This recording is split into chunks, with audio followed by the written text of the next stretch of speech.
Today I would like to speak about my dad, because he's absolutely brilliant and hilarious and, an all-round fantastic human being, aside from the fact that he will, occasionally or even frequently make racist or homophobic jokes, not because he's racist or homophobic, but because he finds it absolutely hysterical when me and my brother get offended by it. He's just one of those people. So I wanted to talk about the 3 times that I can think of, at least, that my dad has nearly killed himself. And another has just popped into my head, so I might add that on there. I'm not sure if the way that I'm telling these is actually in chronological order. I'm sure that the last one that takes place in Sweden, I know when that happened, it's late 90s. So the first one I'm going to tell you about was when my dad was in Cyprus, and he was stationed in Cyprus in the army, and it was in the mid to late 80s. I hope that's right, or else I'm going to look like a plank. He was out drinking, and he was trying to make his way back to camp, and he was walking through the centre of Ayia Napa, and I'm sure some of you know that Ayia Napa is big, party town, and it's just crazy, and it was in the 80s as well. So he was trying to make his way back to camp, and he's trying to find a shortcut. He's tired, leathered, just wants to get into bed. We can relate. Everyone can relate to that, I'm sure. Basically he's walking through Ayia Napa, and he comes across the church in the middle, and he's walking along this cobble pavement. I've been there. And he sees these steps that lead off into the bushes, 3 steps, and he thinks, oh, I need to go down there. He needs to walk around and get down to that level to get back to camp. And it looks like these steps lead there, so he's like, oh, brilliant, that's a shortcut, it means I don't have to walk around, those steps will take me there.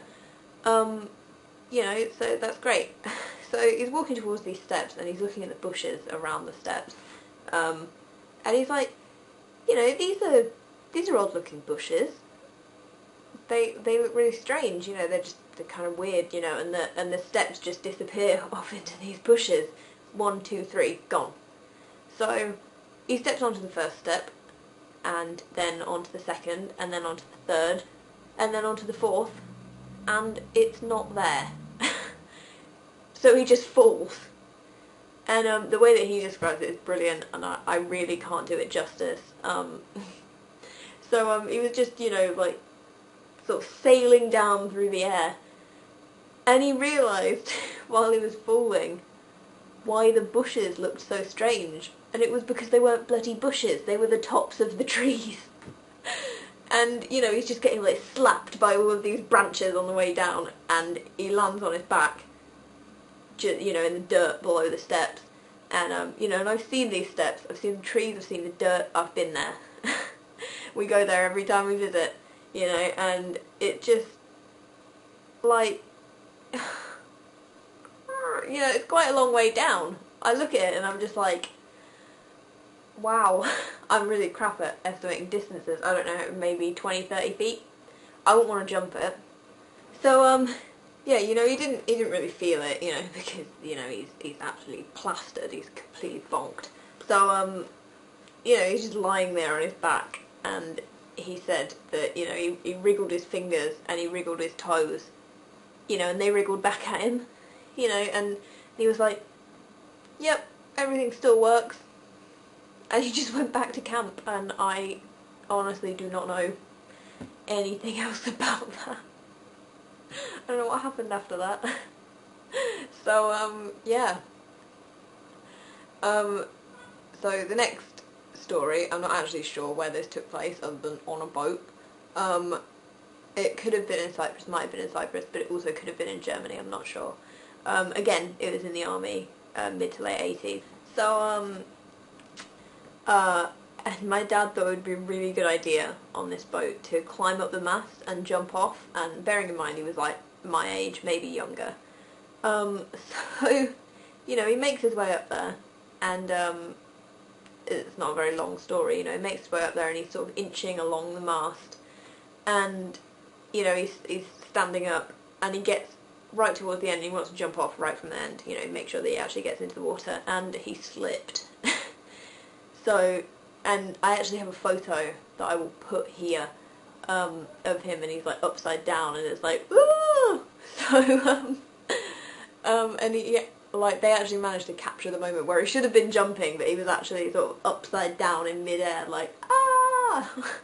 So, you know, all like flaily and stuff, and, you know, but luckily he did land in the water and not on the deck, you know, because he could have ended up as asparagus or dead, and then I would not exist, and that would suck. That would be crap, obviously. So, and the third one, before possible bonus, is the most recent one, except for the bonus, as far as I know. And, although I say it's like recent, I mean it was like 90s, which, you know, I still think was 10 years ago, but I'm old. So, yeah, we went to Sweden. I think it was the time when we all went to Sweden, and I couldn't decide if I wanted to sit by the window on the plane or not, and every time I was sat by the window I decided I didn't like it anymore, and then when I wasn't sat by the window I decided I wanted to sit by the window again, and my sister kept having to trade places with me. Sorry, Katie.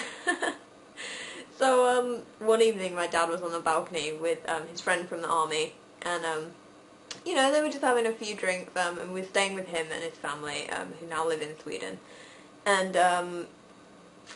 they were just having a few drinks, my dad, his friend, and his friend's brother.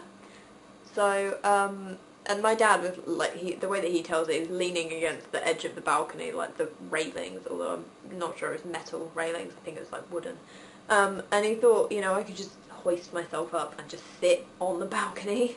So he tried to.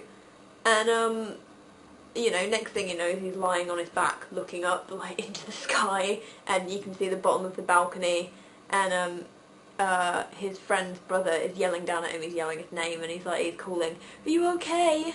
You know, and he was fine, obviously, but he landed, like, this far away from this enormous metal drain cover that would have shattered his bones had he landed on it, and, you know, made frickin' hamburger out of him. But just no. But yeah, you know,